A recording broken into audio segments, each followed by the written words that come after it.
आइए आज हम स्टडी करेंगे निरपेक्ष त्रुटि, आपेक्षिक त्रुटि एवं प्रतिशत त्रुटि। अगर इंग्लिश में देखा जाए तो निरपेक्ष त्रुटि को एब्सोल्यूट एरर कहते हैं, आपेक्षिक त्रुटि को रिलेटिव एरर कहते हैं, प्रतिशत त्रुटि को परसेंटेज एरर कहते हैं। तो सारी चीज़ों को हम लोग आज क्रम से पढ़ेंगे।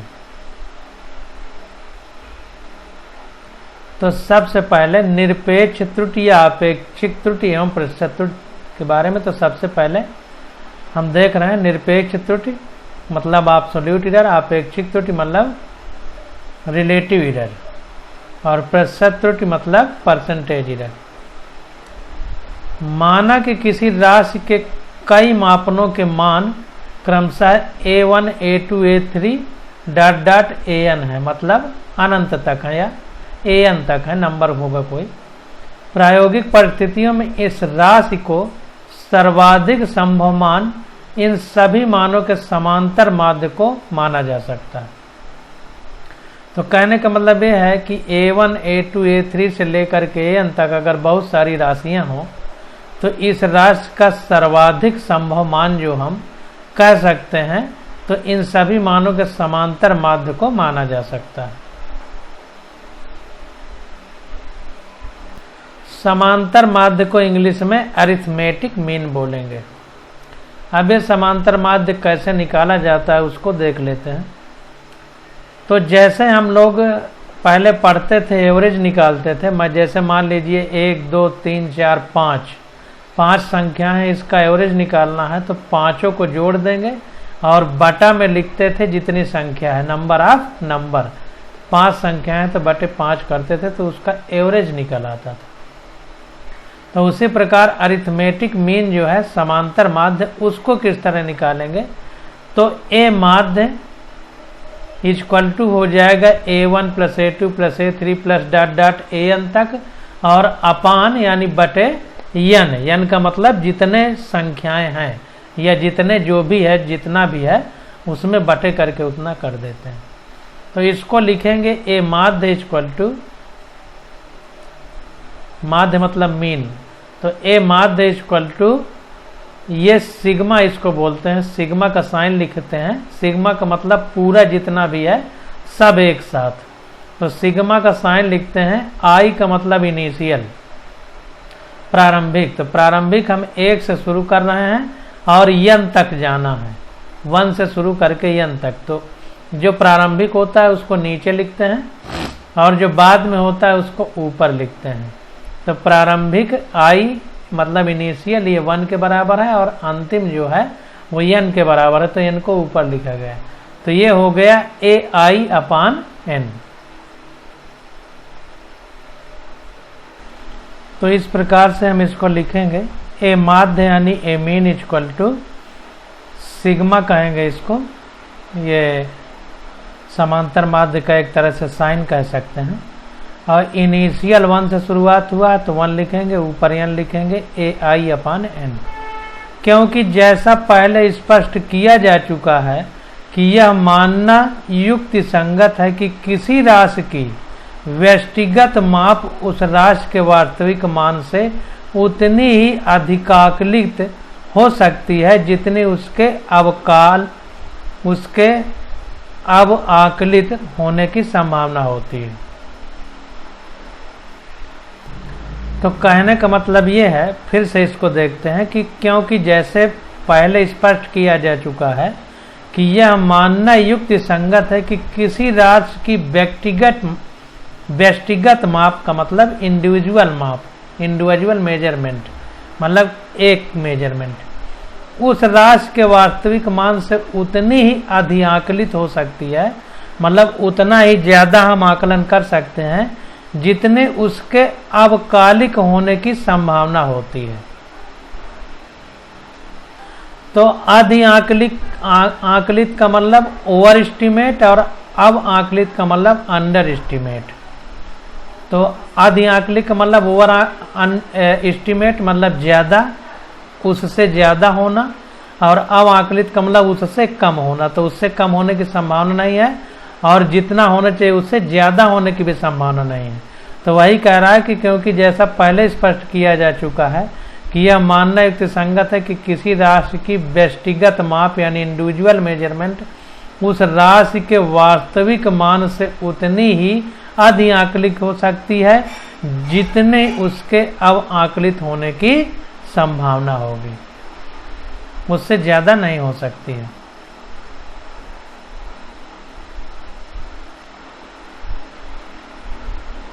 अब इसको थोड़ा इंग्लिश में देख लेते हैं। कह रहा है this is because I explained earlier, जैसा कि हमने पहले व्याख्या कर दी है। इट इज रीजनेबल, यह मतलब रीजनेबल या मतलब समझदारी की बात है। To suppose that individual measurement are as likely to over estimate, जो इंडिविजुअल मेजरमेंट है मतलब एक चीज़ का मेजरमेंट कर रहे हैं, मापन कर रहे हैं, as likely to over estimate यानी वो अधि अवकलित हो, मतलब उसका अवकलन ज़्यादा किया जा सके, ज़्यादा कर दिया जाए, as likely to over estimate. तो कह रहा है as to under estimate the true value of the quantity. तो अब आकलित जो होगा मतलब कम आकलन जो किया गया तो जो मिनिमम है ए आई उससे कम नहीं होगा। तो वही कह रहा है कि as to under estimate the true value of the quantity, जो सही वैल्यू है क्वांटिटी की उससे as to under estimate the true value of the quantity, जो ट्रू वैल्यू है क्वांटिटी की उसके अंडर एस्टिमेट से कम नहीं होगा, कहने का मतलब ये है। तो इसीलिए उसने जो है यहाँ पर देखिए ए मीन इक्वल टू ये हमारा समाकलन का साइन लगाया है अरिथमेटिक मीन का, और यहाँ पर इनिशियल माने प्रारंभ में जो 1 है वो लिखा है और जो नंबर लास्ट में है n वो लिखा है ऊपर, और ए इनिशियल अपान n लिखा है, मतलब जो अब आकलित मतलब ट्रू वैल्यू कम से कम है वो, और नीचे टोटल नंबर। तो मतलब जो सबसे ज़्यादा है उससे ज़्यादा नहीं हो सकती और जो सबसे कम है उससे कम नहीं आकलित कर सकते, ये कहने का मतलब। तो इसको हम एक एग्जाम्पल द्वारा ऐसे समझा सकते हैं, इसको देख लीजिए। जैसे मान लीजिए हमने 1 धन 2 धन 3 लिखा, तो अपान में चूंकि 1 2 3 संख्याएं हैं तो बटे 3 करेंगे, तो ये आ गया हमारा 3 2 5 1 6, तो ये आ जाएगा 6 बटे 3, तो आंसर आ जाएगा 2, आंसर आ जाएगा 2। अब इसको देखिए, क्योंकि जैसा पहले स्पष्ट किया जा चुका है कि यह मानना युक्ति संगत है कि किसी राशि की व्यष्टिगत माप मतलब इंडिविजुअल, एक विशेष इंडिविजुअल की माप उस राशि के वास्तविक मान से उतनी ही अधिक आकलित हो सकती है। वास्तविक मान लीजिए 2 आ गया, तो उससे वास्तविक मान से उतनी ही अधिआकलित हो सकती है जितनी उसके अधिआकलित हो सकती है जितनी उसके अब आकलित होने की संभावना है। तो 2 देखिए जो आया है वो बीच में है, तो अधिआकलित मतलब ज़्यादा अगर आकलन करेंगे तो 2 के आगे 3 आ रहा है, तो 1 बढ़ा हुआ है, और अगर कम आकलन करेंगे तो 2 के पहले 1 है, तो इसमें भी 1 घटा के है, मतलब 1 इधर भी जा रहे हैं तो भी 1 घटाना पड़ रहा है, इधर जा रहे हैं तो 1 जोड़ना पड़ रहा है, मतलब 1 इधर भी है 1 इधर भी है। तो इसीलिए कह रहा है कि किसी राशि की व्यष्टिगत माप उस राशि के वास्तविक मान से उतनी ही अधिआकलित हो सकती है, मतलब उतनी ही ज़्यादा आकलन कर सकते हैं जितने उसके अब आकलित होने की संभावना है, जितना कम आकलन कर सकते हैं। तो अगर -1 घटाएंगे तो 1 प्राप्त होता है, और +1 घटाएंगे तो 3 प्राप्त होता है। तो जितना अधिक आकलन करेंगे घटाने पर -1 ही घटाएंगे तो उतना कम आकलन कर पाएंगे। तो वही कह रहा है कि जितना अधिआकलित हो सकती है उतनी ही अधिआकलित हो सकती है जितनी उसके अब आकलित होने की संभावना।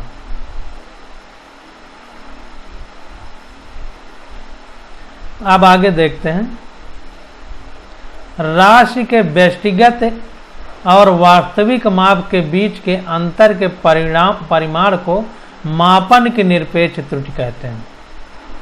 तो कहने का मतलब ये है कि कोई राशि है हमारे पास, उसका इंडिविजुअल जो मेजरमेंट है, व्यक्तिगत और वास्तविक माप यानी ट्रू वैल्यू जो है के बीच अगर अंतर कर दिया जाए तो उस अंतर का जो परिमाण है, तो परिमाण को मापन की निरपेक्ष त्रुटि यानी इंग्लिश में एब्सोल्यूट एरर कहते हैं। तो इसको ध्यान देना है।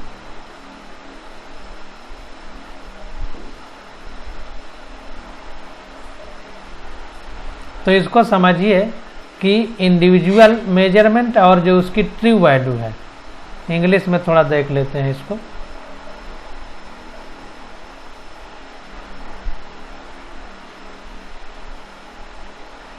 कह रहा है the magnitude of the difference between the individual measurement, मतलब एक एक का अगर माप किया जाए, and the true value of the quantity, और जो उस क्वांटिटी यानी जो मात्रा दी गई है उसकी जो वास्तविक वैल्यू है उसका डिफरेंस मतलब उसको घटा दिया जाए, उसके बीच का अंतर is called absolute error of the measurement, उसको एब्सोल्यूट एरर यानी हिंदी में निरपेक्ष त्रुटि कहेंगे। तो उसी प्रकार आगे देखते हैं।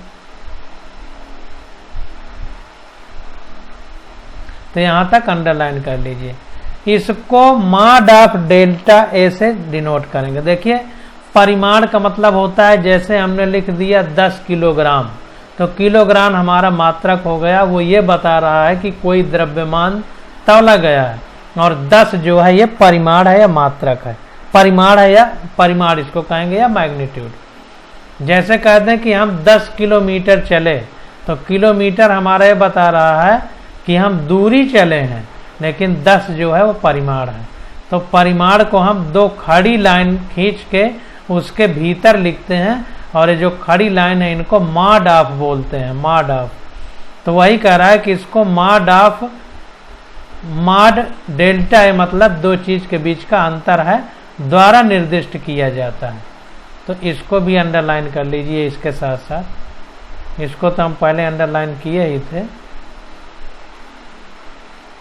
लेकिन इसके साथ में इसको भी अंडरलाइन कर लीजिए, क्योंकि हमें किसी राशि का वास्तविक मान ज्ञात करने की कोई विधि पता नहीं है, इसलिए हम समांतर माध्य को ही राशि का वास्तविक मान स्वीकार कर लेते हैं। समांतर माध्य जो है इसी को अरिथमेटिक मीन कहते हैं, पीछे भी आ चुका है। तो ये कह रहा है कि हमें किसी राशि का वास्तविक मान तो प्राप्त करने की कोई विधि है नहीं, तो जो हम समांतर माध्य यानी अरिथमेटिक मीन निकालेंगे उसी को राशि का वास्तविक मान स्वीकार कर लेते हैं। तब हमारी व्यक्तिगत माप में वास्तविक माप के से निरपेक्ष त्रुटियां इस प्रकार हैं।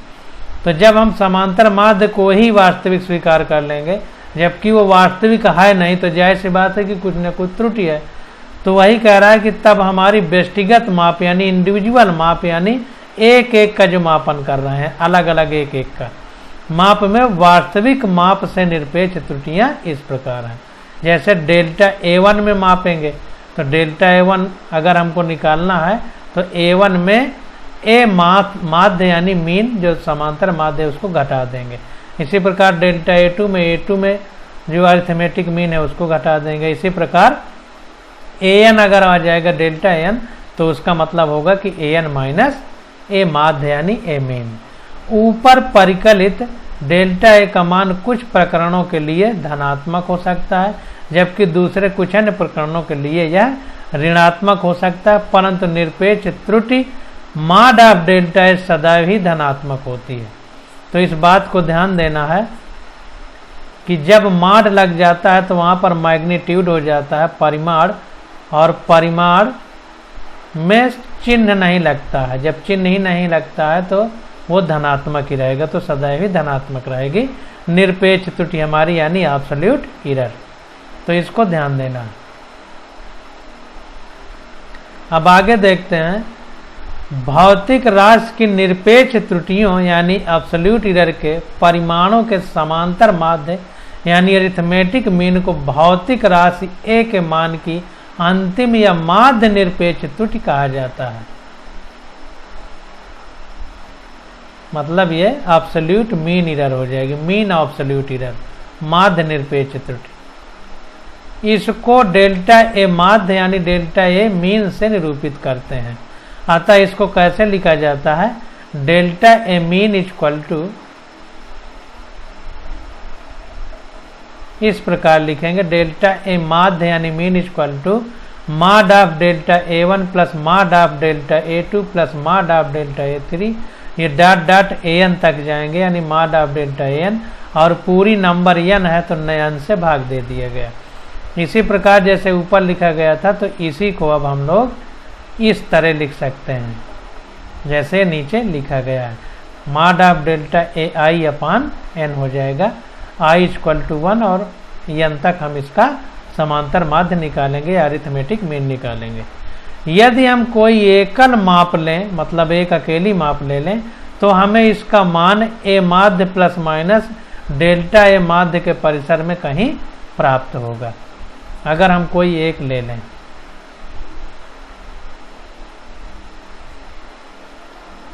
अगर हम कोई एक मान ले लेंगे तो ए माध्य प्लस माइनस डेल्टा ए माध्य के परिसर में यानी रेंज में कहीं प्राप्त होगा। अब देखते हैं, अर्थात ए इक्वल टू ए माध्य प्लस माइनस डेल्टा ए माध्य हो जाएगा, या ए माध्य माइनस डेल्टा ए माध्य इज स्मॉलर देन और इक्वल टू ए, फिर स्मॉलर देन इक्वल टू ए माध्य प्लस डेल्टा ए माध्य। तो इसको समझना है कि ए इक्वल टू ए माध्य यानी ए mean plus minus delta A mean, तो ए माध्य, अब इसको इधर ले आया, ए माध्य में अगर ये प्लस माइनस 2 साइन है तो निगेटिव के तौर पर कह रहा है, तो अगर हम ए माध्य से कोई चीज़ घटाएंगे तो जायज़ सी बात है कि ये जो ए लिया गया है ये सिंगल एक के लिए कह रहा है, तो जब एक के लिए होगा तो जो हम कुछ इसमें घटाएंगे तो जाहिर सी बात है ए की वैल्यू से, चूंकि माध्य निकाला है और ए है तो माध्य में हम जैसे 1 प्लस 2 प्लस 3 किया था, अपान 3 शब्द थे, 3 अक्षर थे तो 3 कर दिया था तो आंसर 2 आ गया था। तो हमारे 2 के पहले ए है, तो इसका मतलब ये है कि ए माध्य में जब हम कुछ घटाएंगे तो घटाने के बाद वो ए से कुछ कम या उसके बराबर रहेगा, क्योंकि घटा दिया गया तो कम हो जाएगा या उसके बराबर रहेगा, लेकिन बराबर से कम नहीं हो सकता। मतलब ए से कम होगा या उसके बराबर होगा, या इसको ये कह सकते हैं कि हमारा ए माध्य प्लस, अब देखिए निगेटिव, एक बार प्लस किया एक बार माइनस किया, तो प्लस का मतलब जोड़ दिया गया, तो जब जोड़ा जाएगा तो ए से ज़्यादा या उसके बराबर रहेगा, और जब घटाया जाएगा तो ए से कम या उसके बराबर रहेगा। तो घटाने पे कम या उसके बराबर रहेगा और जोड़ने पे ज़्यादा या उसके बराबर रहेगा। जाहिर सी बात, कोई चीज़ जोड़ेंगे तो ज़्यादा होगा। इसका अर्थ यह हुआ कि भौतिक राशि की किसी माप ए का मान ए माध्य प्लस डेल्टा ए माध्य तथा ए माध्य माइनस डेल्टा ए माध्य के बीच होने की संभावना है। मतलब इसी के बीच जो है उस राशि का मान हमको प्राप्त होगा।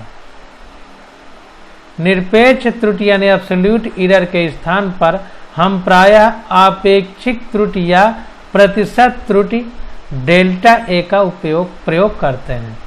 आपेक्षिक त्रुटि मापित राशि की माध्य निरपेक्ष त्रुटि डेल्टा ए माध्य एवं इसके माध्य मान यानी ए मान का माध्य का अनुपात होता है। तो आपेक्षिक त्रुटि जो हमारी होती है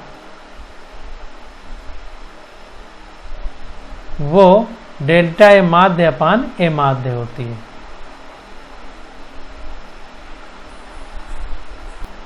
आपेक्षिक त्रुटि को इंग्लिश में रिलेटिव एरर बोलेंगे, तो ये हो जाएगा delta A mean upon A mean.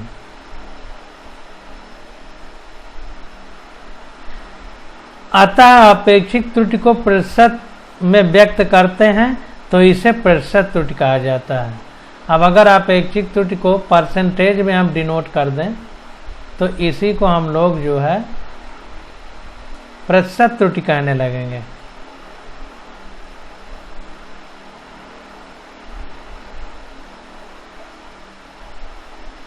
अतः प्रतिशत त्रुटि delta A equal to delta A माध्य अपान ए माध्य इंटू 100%।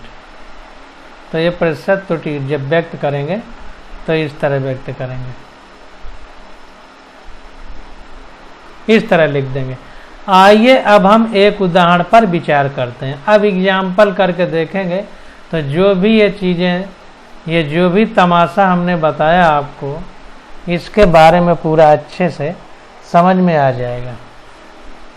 तो कह रहा है राष्ट्रीय प्रयोगशाला में स्थित एक मानक घड़ी से तुलना करके 2 घड़ियों की जांच की जा रही है। मानक घड़ी जब दोपहर के 12 घंटे फिर मिनट फिर सेकंड का समय बताती है तो इन 2 घड़ियों के पाठ्यांक इस प्रकार है। घड़ी नंबर 1 सोमवार, मंगलवार, बुधवार, बृहस्पतिवार, शुक्रवार, शनिवार, रविवार, 7 दिन का आंकड़ा दिया है। घड़ी नंबर 1 है, घड़ी नंबर 2 है। तो कह रहा है यदि आप कोई ऐसा प्रयोग कर रहे हो जिसके लिए आपको परिशुद्ध समय अंतराल मापन की आवश्यकता है, मतलब ट्रू वैल्यू निकालना चाहते हैं टाइम की, तो इनमें से आप किस घड़ी को वरीयता देंगे और क्यों? मतलब ये जो 2 घड़ियां, इनमें से किसको चूज करेंगे और क्यों चूज करेंगे? तो इसको देखते हैं। तो देखिए 7 दिन के घड़ी 1 के प्रेक्षणों में अंतर का परिसर 162 सेकेंड है, जबकि घड़ी 2 में यह परिसर यानी रेंज 31 सेकेंड का है।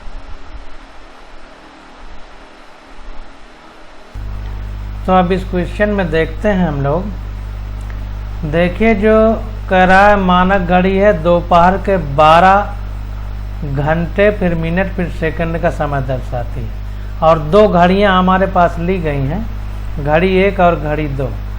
तो घड़ी 1 और 2 में हम लोग ये देखेंगे कि मापन का जो परिसर है यानी रेंज है, उसका अंतराल किसमें ज़्यादा है। तो घड़ी ए में देख रहे हैं कि सबसे ज़्यादा कम कौन सी माप है। तो देखिए सबसे पहले 11 सबसे कम है, और फिर इधर 11 में इधर 8 है, इधर 15 है, तो ये सबसे कम है।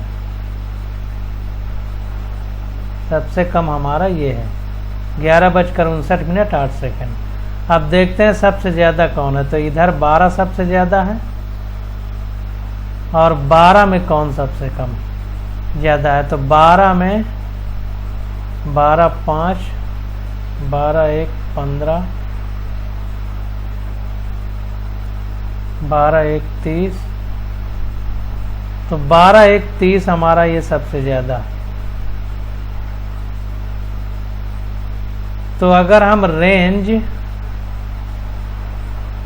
रेंज जिसको हिंदी में परिसर कहेंगे,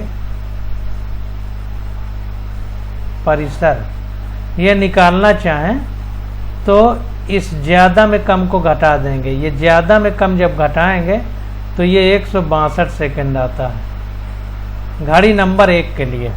अब आप घटा करके देखेंगे, अगर ना आए तो दीपू सर से पूछ लीजिएगा, और फिर भी ना समझ में आए तो आप हमसे पूछ सकते हैं। अगर हम इसको एक एक करके निकालेंगे तो टाइम ज़्यादा लग जाएगा, वीडियो लंबा हो जाएगा। तो आप लोग कुछ मेहनत करिए और निकाल के देखिएगा। जब ना आए, इसमें घंटा मिनट सेकंड को कैसे चेंज करते हैं उस हिसाब से निकाल के देखिएगा। तो ये हमको क्वेश्चन में खुद ही बता दिया है कि पहली घड़ी के लिए 162 सेकंड आ रहा है। अब इसी प्रकार दूसरी घड़ी के लिए अगर हम देखेंगे तो दूसरी घड़ी में सबसे कम कौन सा है। तो 10-10 इधर समान है, 15, 14, 15, 15, 15, 15 यहाँ पर, 15 3 जगह जहाँ पर है। तो 15 में सबसे ज़्यादा कौन सा है। 15 में 6 है, 15 में 18 है, 15 में 24 है। इसका मतलब ये सबसे ज़्यादा है, ये सबसे ज़्यादा है। 10:15 24 सेकंड। इससे ज़्यादा तो कोई नहीं है, आप देख लीजिएगा। फिर सबसे कम देखते हैं, सबसे कम जो है देखेंगे तो 10-10 तो सेम है। इधर कौन कम है? 14 कम है, 14 से कम कोई नहीं है, तो 14 2 में है। तो यहाँ पर 59 है, यहाँ पर 53 है, इसका मतलब ये सबसे कम है। तो ज़्यादा में से कम घटाएंगे आप, तो घटाने पर कह रहा है 31 सेकंड आता है।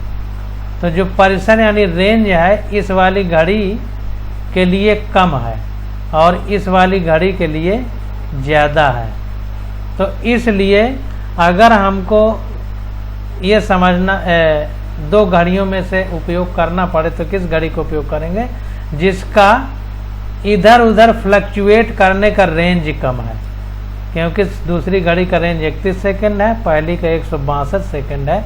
मतलब ये ज़्यादा त्रुटि उत्पन्न कर सकती है इसकी तुलना में, इसलिए हम इस घड़ी को जो है चूज करेंगे। अब एक चीज़ यहाँ पर ये समझ में आ रही है, देखिए कि 12 बजे हमको देखना है, 12 से तुलना करें अगर तो ये 10-10 बजा रही है। यहाँ पर जो अंतर है, यहाँ पर 12-11 59 है, यानी 12 के करीब ही बता रही है। तो ये घड़ी तो 12 के करीब है, तो हमको इसको चूज करना चाहिए। इसको क्यों चूज किया? तो ये शून्यांक त्रुटि के अंतर्गत आता है। और शून्यांक त्रुटि जो होती है, तो शून्यांक त्रुटि को हम आसानी से ठीक कर सकते हैं। कैसे ठीक कर सकते हैं? घड़ी मान लीजिए सुई 12 के थोड़ा इधर उधर है, तो उसको घुमा के 12 पे कर देते हैं। तो 12 को अगर शून्य मान लिया जाए, उसके सीध में कर दिया जाए, तो अब शून्यांक त्रुटि नहीं रहेगी। तो शून्यांक त्रुटि चूंकि आराम से ठीक की जा सकती है, इसलिए दूसरी घड़ी जिसमें परिसर कम है यानी रेंज कम है गलती होने का, तो ये ज़्यादा एक्यूरेट समय देगी। इसलिए घड़ी 2 हम चूज करेंगे, घड़ी 1 नहीं चूज करेंगे। तो अब इसका आंसर देखते हैं। तो आंसर में कह रहा है कि 7 दिन के घड़ी 1 के प्रेक्षणों में अंतर का परिसर 162 सेकंड है पहली वाली में। अब उसको निकाल लीजिएगा। और दूसरे में यह परिसर 31 सेकंड है। तो घड़ी 1 द्वारा दिए गए समय के पाठ्यांक घड़ी 2 द्वारा दिए गए समय के पाठ्यांकों की तुलना में मानक समय के अधिक निकट है। घड़ी 1 द्वारा दिए गए, देखो इसमें जो है, जो घड़ी 1 है तो 12 के ज़्यादा करीब बता रही है। तो वही कह रहा है कि घड़ी 2 द्वारा दिए गए समय के पाठ्यांकों की तुलना में मानक समय के अधिक निकट है घड़ी 1 में।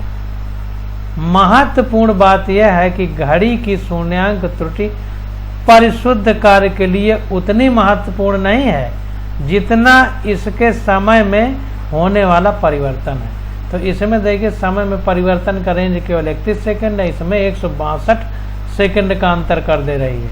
तो ये महत्वपूर्ण है कि परिसर किसका कम है, ये महत्वपूर्ण है कि कौन ज़्यादा नज़दीक बता रही है परिशुद्धता के कार्य के हिसाब से हम अगर कल्पना करें तो। और दूसरी बात, क्योंकि शून्यांक त्रुटि को तो कभी भी सरलता से दूर किया जा सकता है। जैसे हमने बताया कि यहाँ पर 12 है, घड़ी की सुई घुमा के 12 में कर दीजिए तो शून्यांक त्रुटि दूर हो जाएगी। तो वही कह रहा है कि क्योंकि शून्यांक त्रुटि को तो कभी भी सरलता से दूर किया जा सकता है, अतः घड़ी 1 की तुलना में घड़ी 2 को वरीयता दी जाएगी। तो दूसरी घड़ी को ज़्यादा महत्व मिलेगा। अब आज यहीं तक, अब अगले लेक्चर में स्टडी करेंगे, क्योंकि चैप्टर को अच्छे से समझना जरूरी है, इसलिए आसानी से धीरे धीरे समझा रहे हैं।